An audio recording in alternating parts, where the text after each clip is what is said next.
We have this right-wing axis of the Trump administration, Netanyahu administration, and Saudi Arabia, as you correctly point out.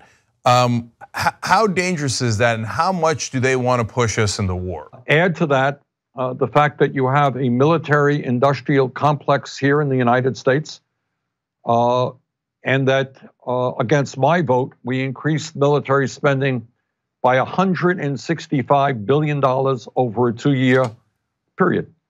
You add all of those things up, and I worry, as I said a moment ago, about the United States getting drawn into just a war that never ends, that costs us lives. I mean, if you think about the unintended consequences of what happened in Iraq, the killing, not only the loss of lives of not only thousands of our own young men and women, but hundreds of thousands of Iraqis, the displacement of millions of people, the civil war in Syria, and the irony of all of that. And this is what unintended consequences are about. Right now, Trump's major enemy in the world is Iran.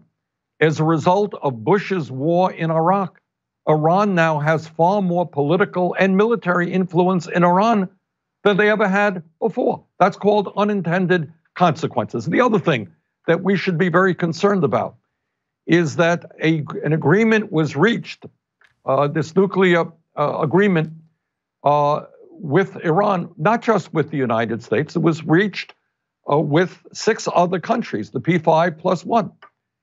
And what should be very concerning to the American people is Trump's movement to unilateralism rather than international cooperation.